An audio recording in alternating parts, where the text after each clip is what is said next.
発想ざっくり解説劇場です。今回は技能実習制度が育成就労制度に切り替わった時ですね。計画ですね。技能実習計画が育成就労計画に切り替わってどんな部分が変わっていくのかというですね、そんなお話をしていきたいなと思います。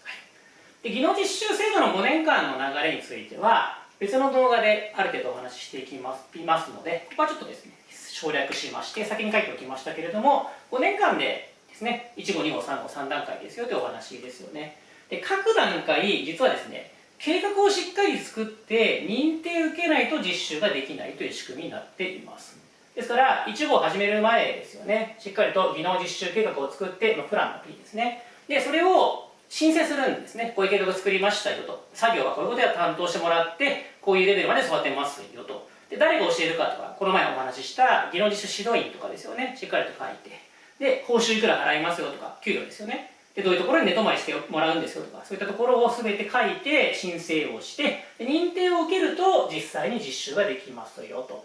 で、さらに1号が終わります。2年目、3年目もですね、実習続けたいのであれば、2年目、3年目の計画を作って認定を受けると実習ができますと。で、最後ですね、3号進むときにも同じように実習計画を作って認定を受けてということで、各段階しっかりと計画認定を受けなければいけないという仕組みになっているんですね。で、この技能実習計画ですね、作業内容なんかもしっかりとしたルールがありまして、まずはですね、担当してもらう業務ですよね、必須業務というものがありますので、必ずやってもらわなければいけない。技術的な仕事ですね、検定に直結しているような部分もあるんですけれども、この必須業務というものを必ず担当してもらわなければいけないんですが、時間配分もこれ規則ありまして、全体のですね、2分の1以上を技術的なことが占めていなければいけませんという、そんな決まりになっています。で、2分の1以上なので、その残りの半分ですよね、ある程度別のことやってもらう余地があるんですけれども、こちらもですね、区分があって、まずは関連業務というものですね。技術的な関連性があるんだけれども、必須業務ではないというようなものですね。こちらが関連業務として、時間配分でいうとですね、2分の1以下ですね、こちら。半分までしかできませんよと。例えば、フライズ板という加工機械ですよね。金属を削っていくような機械がありますけれども、あちらであれば、フライズ板そのものを操作している時間というのは大体必須業務になって、で、別のですね、技術的に関連しているような仕事は関連業務として、半分までやっていいですよという仕組みですね。で、さらには実はもう一段階ありまして、周辺業務というものもですね、設けられています。で、周辺業務に関しては、雑用なんか大体ここに入るんですね。物運んでもらうとかですね、袋詰めにしてもらうとかは大体周辺業務に入ってるんですけれども、技術的な関連はもうほぼなくて、その代わりは身の回りにありますよみたいな、周辺にありますよという業務ですよね。こちらはやはりですね、時間少なくて3分の1までということになっていますので、実習生呼びたいなっていう動機がですね、雑用やってもらう人が欲しいんだっていうとちょっとうまくいかないのかなと。あくまで3分の1までしかやってもらえないわけですよね。ですので、必須業務メインでやってもらう人を呼ぶんだっていうのが技能実習制度になるということです。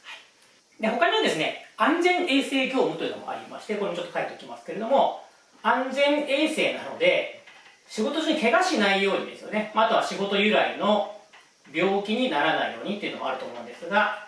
安全衛生業務というのが、これやらなければいけないと。どの業務やるにせよ、怪我しないように病気にならないようにとありますので、こちらはですね、各業務の中に10分の1以上入れなければいけないというルールになっています。ですから、必須業務1号の1年間通じて1000時間やるんですよ。だったら、そのうち10分の1以上なので、100時間以上は、例えば安全衛生教育とかですよね。または、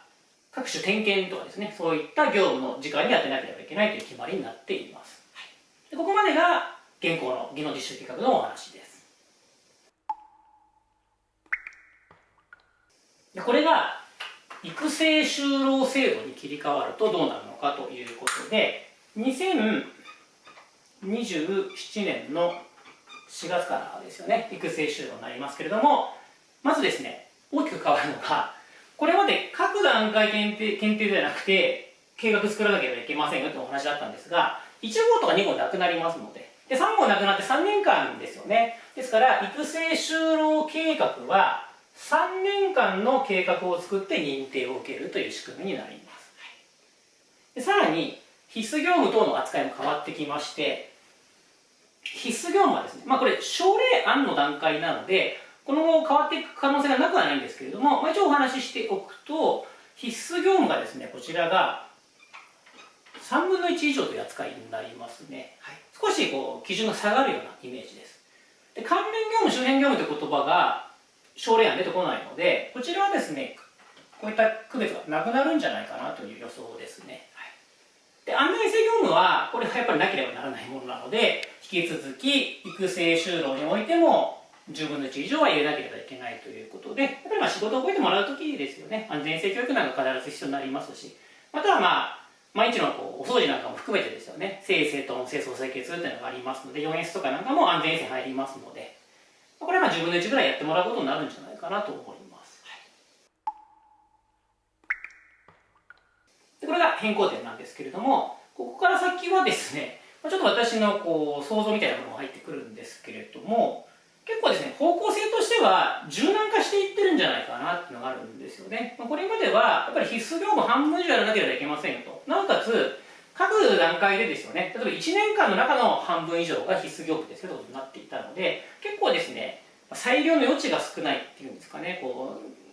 制度の中でやっていくとすると、技術的なことを1年目から半分以上やらなければいけませんよという状態だったわけですよね。で、そうすると、やっぱり業界によっては最初の半年とか雑用メインでやってもらいたいってあると思うんですよね、正直。で、結局危ない仕事とかやってる人たちだと、現場に慣れるまである程度余裕を持たせたいなっていうのがあると思いますので、もともとは若い人育てるときにですね、最初半年ぐらい雑用やってもらって、慣れてきたら実際道具持ってもらってとかですよね。そういうのもありだと思うんですけれども、技能実習の場合はいきなりもう必須業務半分以上って言われてしまってますので、まだ現場にろくろく慣れてない状態から本格的なことやってくれってなってしまいますので、そこはちょっとですね、制度として、事故を起こしやすいところはあるわけですね、正直。ですので、今後は必須業務3年間で3分の1以上やればいいですよって話なんですけれども、だからといって、1年目雑用、2年目雑用、3年目だけ必須業務やりますじゃちょっとまずいので、なぜかというと、まずですね、1年経ったところで、基礎級合格っていうのはこれは変わらないので、取ってもらわなければいけないわけですよね。ある程度技術的なことも理解してもらわなければいけないと。